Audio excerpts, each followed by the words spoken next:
Hello and welcome everyone to Coach Connect Live. Thank you so much for being here with us. I'm loving seeing everyone letting us know where they're tuning in from around the world. I'm tuning in from Brooklyn, New York. Leto, where are you? I'm in Massachusetts, just outside Boston. Fantastic. And I see people from Northern Virginia, Philadelphia, London, Berkeley, California, Providence, Rhode Island. So please keep letting us know where you're tuning in from. We love seeing that come in. My name is Eloise. I am the director of Coach Connect at the Muse and Fairygodboss. And I'm so happy to be joined today by Leto. Thank you so much for being here, one of our wonderful coaches on Coach Connect. Awesome. Thank you so much. Yeah, and today I'm really looking forward to our conversation because interviewing is something that I talk about with my clients all the time. But there's this really pivotal moment at the end of the interview where people are asked, well, what questions do you have for us? Right. And so many people feel awkward around that moment, don't really know how to handle it, don't know how to prepare for it, and don't really know how to be strategic about using that key moment. So I'm really looking forward to diving in today and hearing, Leto, about how you advise and coach your clients in this specific moment of the interview. Uh, Before we jump in to Mhm. that topic, I'd love to give you a chance to introduce yourself so that everyone joining us today has a sense of who you are and how you like to coach. Yeah, definitely. Thank you. I'm so excited. I love career coaching and I love the Muse and Fairygodboss, so I'm happy to be doing this. I've been coaching on the platform for 7 years now. So I love doing career Q&As, interview prep, resume reviews. All of it really kind of helps me help people figure out what's next, how to get there. Um, Both through branding, resume content, and what you want to communicate in an interview. So this is a chance to really kind of dive into that a bit. Yeah, awesome. And I just want to add to that, Leto, you're an incredibly well-rounded coach. You work with people in all walks of life with all different kinds of areas of focus. So for all of you who are in a career transition or might need support with it from a coach as you think about your next steps internally or externally to your current organization, stick around today. We're going to be dropping in the chat a code that you can use for a discount to work with Leto. So stick around for that and definitely use it. Book some time, do that for yourself if you think it might be a good fit and you might need the help. So great. Leto, when you're working with a client on interviewing, you do, I'm sure, a bunch of different things with them to help them find focus, prepare, and deliver in the way that they want to. But how do you talk to them about this moment, right? When the interviewer turns back to them and all of a sudden the table shifts, right? The dynamic shift, and they say, well, what questions do you have for us? How do you advise people to prepare for that? Yeah. Um, there's so much to go into there. And a lot of it really has to do with what's your non negotiable? What's the most important to you? And so I want people to really think about what do they need in their next role and then framing questions around that. I could jump in and talk about some trends in interviewing first if you think that would be helpful. Yeah, let's hear your thoughts a little bit. That's great context. Yeah. So first off, and these are trends that, like, if for some of you from the comments, it seems like you're jumping back into interviewing, or you might have been interviewing for a little while. So there's some things that you're definitely going to be seeing. Virtual interviews are still going on, and definitely they might bring you in for a final round if you're local. But what I love seeing is that there are some shorter interview timelines, which I think is exciting as people are trying to Mm, secure top talent. Um, and I think they're going to be really looking for adaptability, both around technology use and collaboration to what might be global or virtual teams. And interviewers are really looking for this close fit and skill set. So, from what Eloise said around the questions that you want to ask, you want to really be looking at what does the interviewer need to know about you? What is going to help them see that you are the person that's going to help them and show that you are the person that's going to fit their needs. So these are things to think about as we really come up with the questions that we want to form. yeah. Thank you. So what I'm hearing is the timelines are shorter, like gone are hopefully mostly the days where interview processes Oh, can go on for weeks, month. if not months, Yeah. right? That it's such, and then when it doesn't work out, it's just so devastating and because of Yeah. the time and commitment, right? Yeah. But also people are really looking for that culture fit, specifically within remote or partially remote teams. Is that the key Yes. takeaway? Yeah. Absolutely, definitely. And that's where I come up with a lot of my non-negotiable questions really have to do with culture. So some things to keep in mind as you're first forming your questions or thinking about it. And Eloise even said, so most of the questions are asked at the end. The interviewer is always going to ask you, what questions do you have for us? What can we answer? But one thing I'd love for you to think about is you don't have to wait until the end.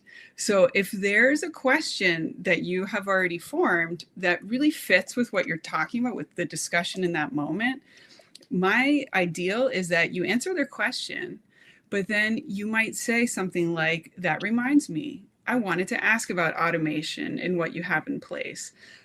So this is your chance to really show that you're able to help with what they're dealing with, that you have that experience. It gives you a chance to show that off a little bit, but it also makes it more conversational, which just makes for a more interesting time together instead of just feeling like you're being grilled.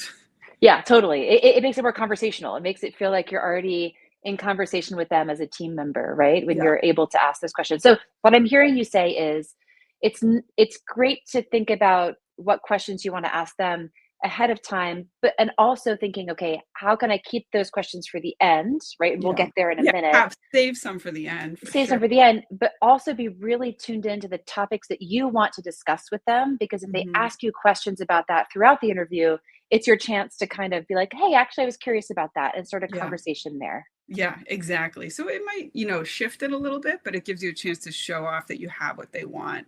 Mm. I also want to make sure I really answer what they're asking. This is not something you would do every time, but you can ask them, does this answer your question or would you like to hear more? So I find that some interviewers are too polite. They just kind of take notes as you're talking, if they even do.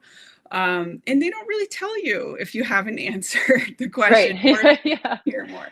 I would not use it every time because you will drive yourself crazy and probably the interviewer as well.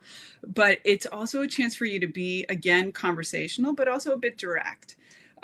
Because if there is more that you can say, it's their chance to kind of give you that, and it's a chance to sell yourself more. So again, we're going for that really close fit in skills.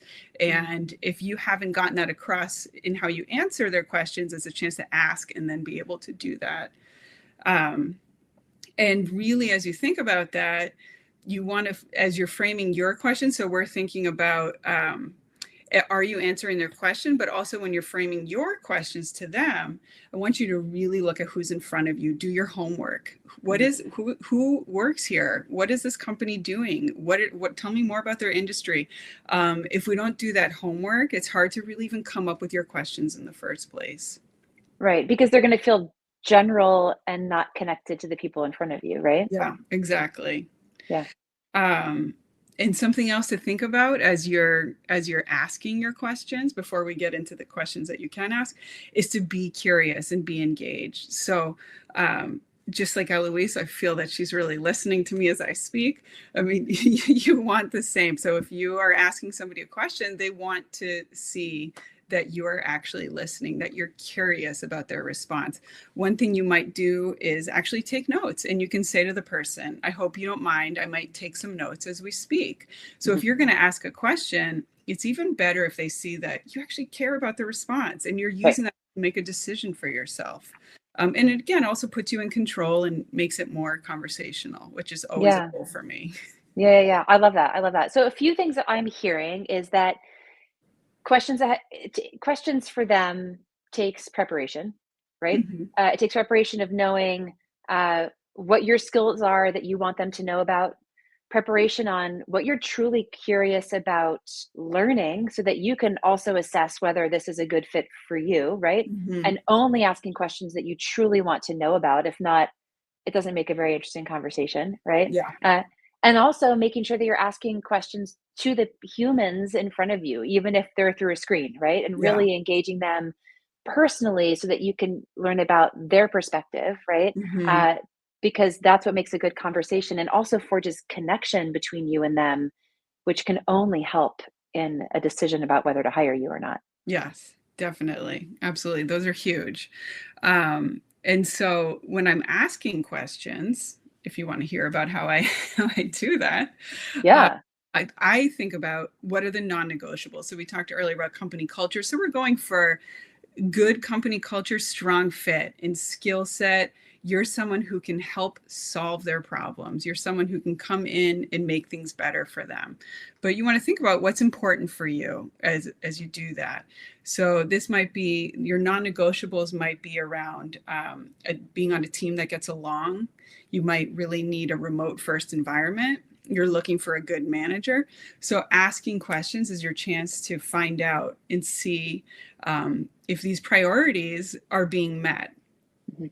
So Mhm. some other examples might be, as you're thinking about the metrics for the position, career opportunities, or is this a company that values employee growth and is offering things around that? Performance reviews, how do they do them? Company vision and value, technology adoption. So kind of thinking about all of these as you form the questions that are going to help you kind of uncover the fit. Yeah, yeah. And then being really specific within that, right? I feel like the more specific a question is, Mm-hmm. um, the more specific the answer, first of all, is going to be, right? So you're going to get that juicy information and those examples if you ask a really specific question. Yeah, And it also showcases that you've really given it some thought, right? The more yeah. specific the question, the more it feels grounded and real, and in conversation. Yeah, absolutely. And so, yeah, so career development is really important for you. And especially as we know, when it comes to retention, employees stay when they're growing, right? So people want to continue to grow and get better and feel valued, of course. So maybe you can ask about what internally they offer for career development programming, or if there's a conference that you love attending every year and that really makes a difference for you.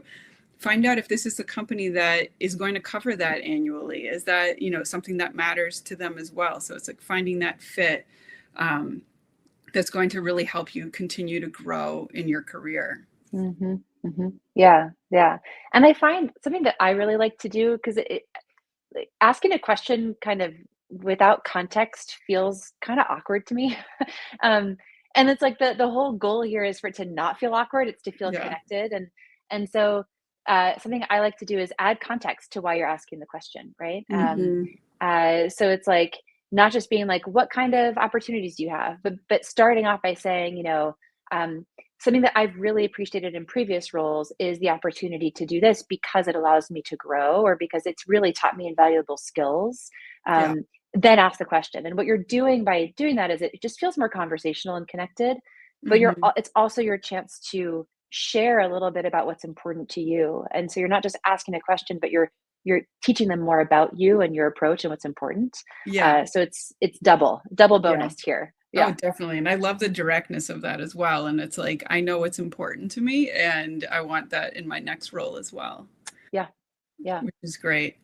Um, so yeah, so kind of forming those questions, and one of them that's my favorite, which I guess it goes back to a general question, but to me, it's powerful because it's direct and you'll get an honest, hopefully honest response, is what do you like about working here? Hmm. And so I like asking this question and being able to watch their face.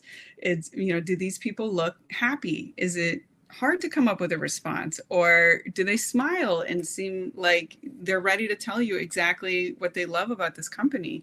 Or more forward thinking, what excites you about this company's direction in the next few Hmm. years? Hmm. uh, this person might have one foot out the door, and not that we can always uncover that, but it's nice to be able to see, are they excited about where they are and what's happening? So knowing that we're landing in a position where we can stay and grow, and uncovering that through the questions that we ask. Yeah. So in this case, it's not even about necessarily the content of their answer, but it's how they react to the question that you're Yeah, looking at, which is great. Yeah. Yeah. yeah. It can be so telling.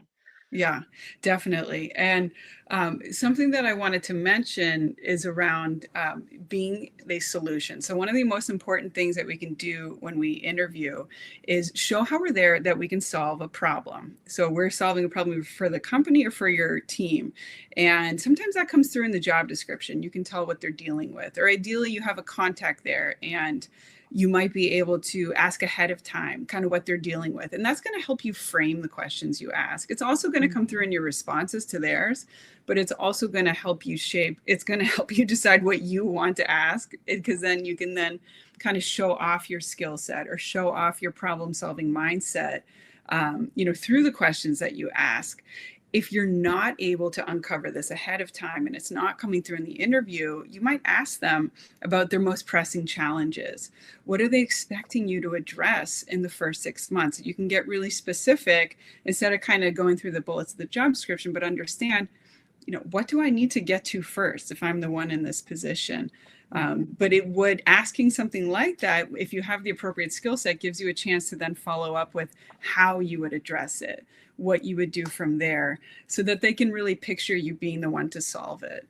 Yeah, and your art, what you're doing in that circumstance is that you're creating a moment, an environment, a situation where you can actually start brainstorming and engaging with the team that you're interviewing with, as if you were already on the team, right? Yeah. And really engage with them, and that's gold, right? When Yeah. you're in an interview, because you get the experience of working with them and seeing how it feels, right? Do you fit in? Do you communicate in similar ways? Does it feel right?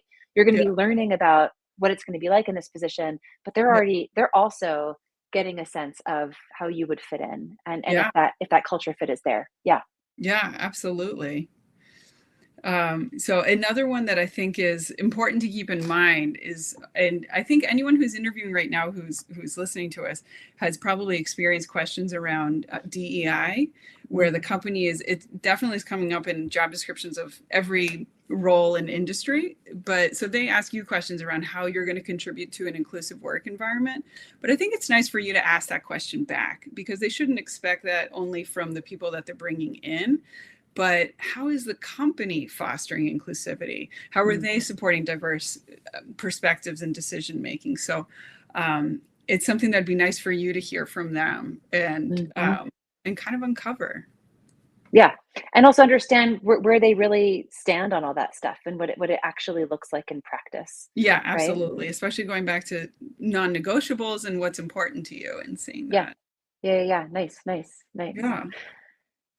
So yeah. So what I'm hearing is really that, you know, and in when I'm thinking about the clients that I work with specifically on these moments, is that it often is kind of like, oh yeah, and then questions for them at the end, right? It's like we do all this preparation, like your pitch, the tell me about yourself, like Yeah. we figure out all the stories we want to tell and all that stuff.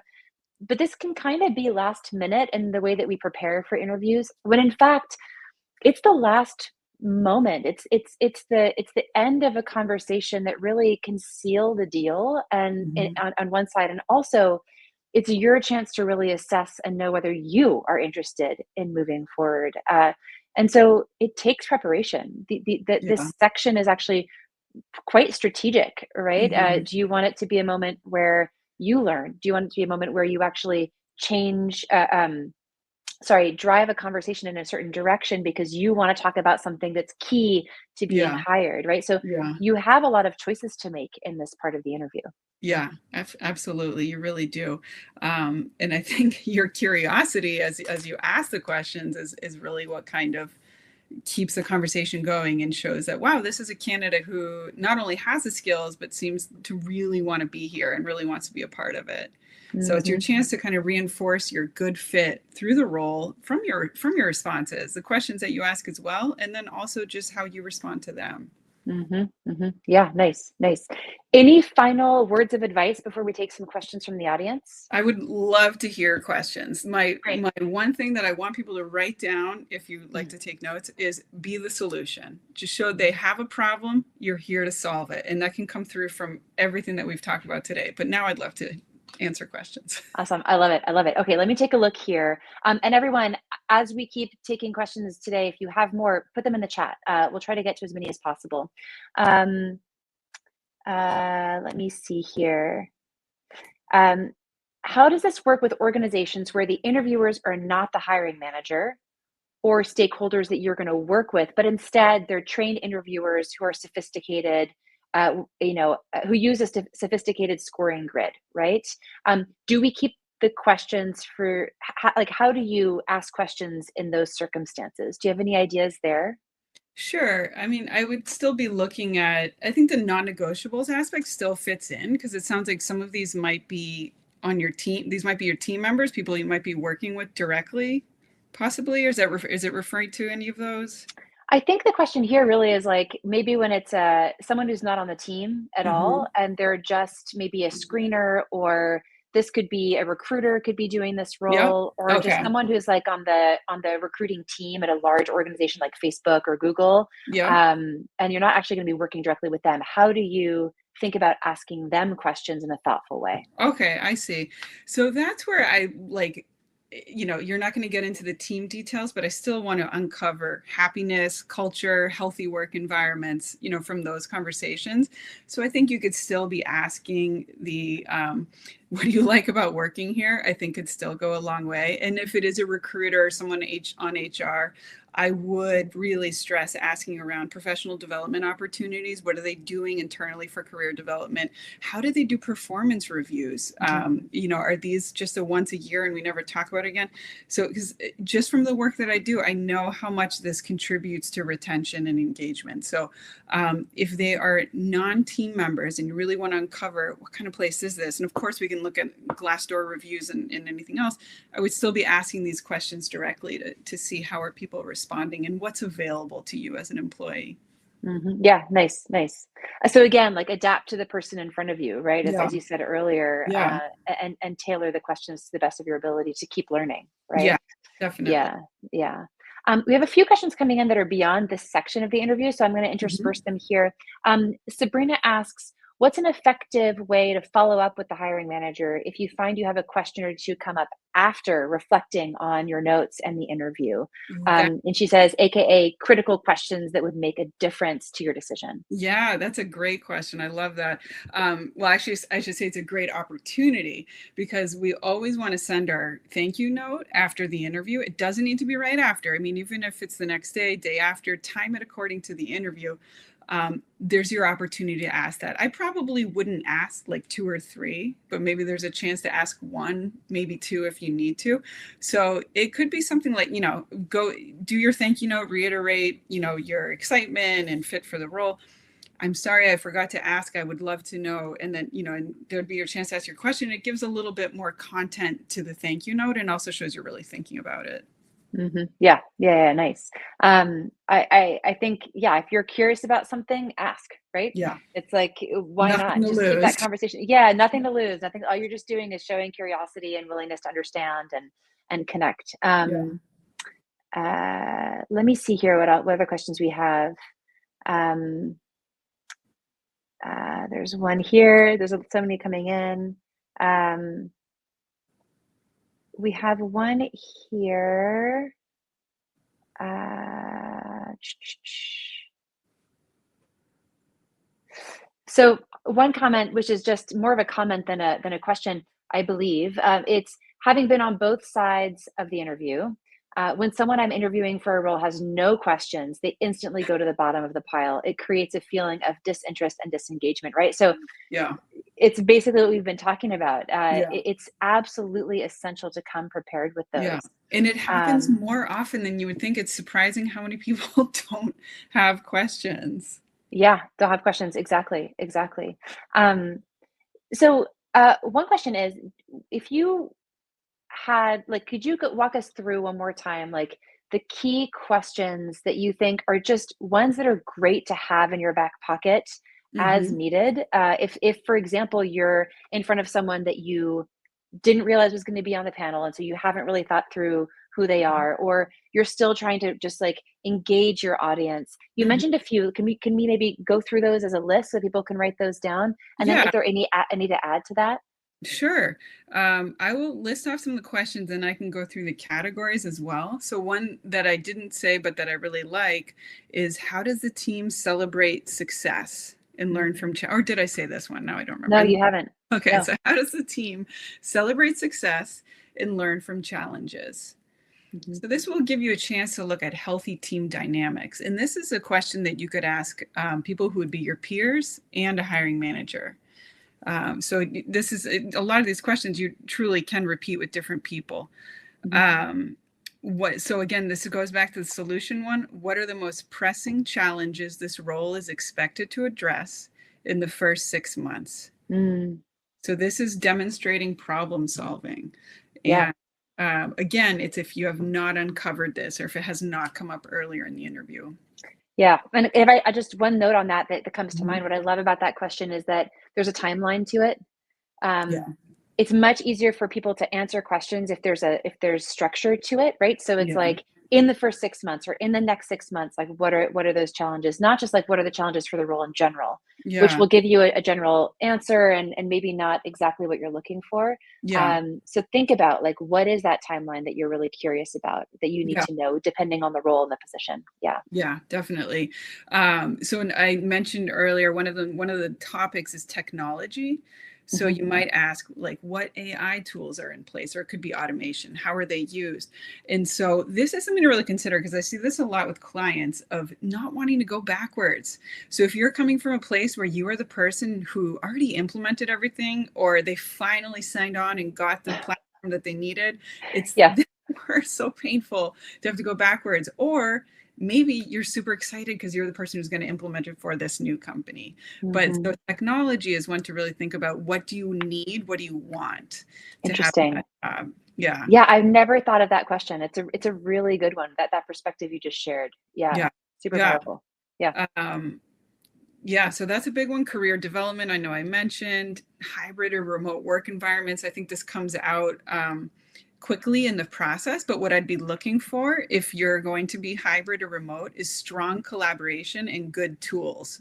How Mhm. are they collaborating? What do they have in place? And some of this truly is coming from healthy team dynamics. So there's conflict happening because people are not collaborating well virtually. So making sure you're coming to an environment that has something in place and people are working well. Yeah. Yeah. What else? Nice, that's great. A few more questions as we wrap. We have Yeah. a few minutes left. There are two that just popped in. Christine asks, uh, how many questions are ideal so you don't seem like you're going overboard? Yeah.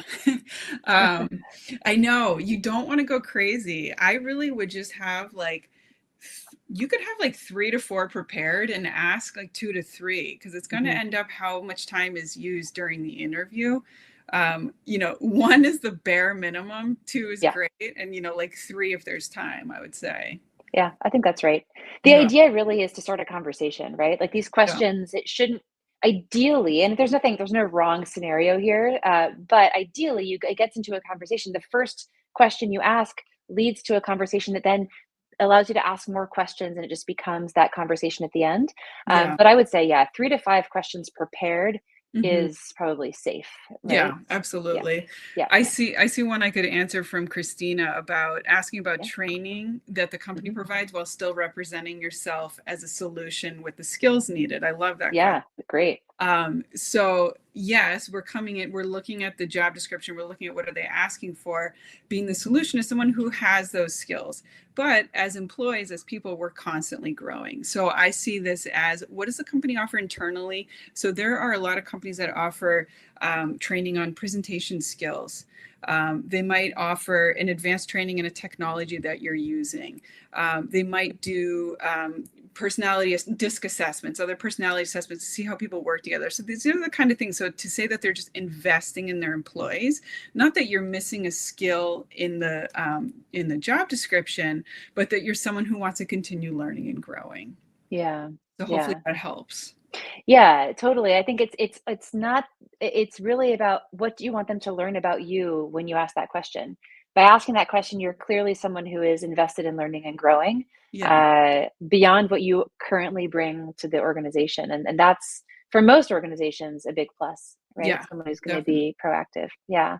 As we wrap, we have one question that's hard to answer, I think, but I know you'll have an answer for it. Catherine asks, what not to ask when an interviewer is a peer specifically, right? So Mhm. you're interviewing with someone who's you're going to be working with directly. Are there any questions that you should avoid in that circumstance or otherwise? Hmm. I wonder. That's I hard. Yeah, the first thing that comes to mind is any sort of like kind of the person seeing you as a threat, some sort of internal competition. Like, is this person going to, and this isn't coming from a very positive place, but that's what I see kind of from the other perspective of like if they see you as a threat in terms of someone who can progress quicker.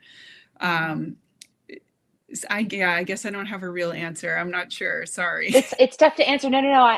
Yeah, totally. I think that it's really hard to come up with the topics that you shouldn't ask. I think that it's Yeah. more of the approach, right? Is Yeah. the idea that comes to mind for me, and just pure curiosity, like curiosity about the person, wanting to Yeah. get to know them on a personal level, Yeah. is maybe the energy with which you should approach that kind of interview. Especially if you feel like there might be some contention or some of those negative feelings. But Yeah. that's also a red flag, right? If you feel Yeah. like you can't show up and ask any question and truly just like be curious, Yeah. that's something to think about, right? Yeah. Moving forward. Yeah. Yeah. Yeah. Well, Leto, thank you so much for your insight on your knowledge and your examples today. Really, really helpful. And everyone, thank you so much for your questions. I hope that James, the code to book with Leto hasn't been added to the chat, let's make sure that it's in there. Everyone, thank you so much for being here.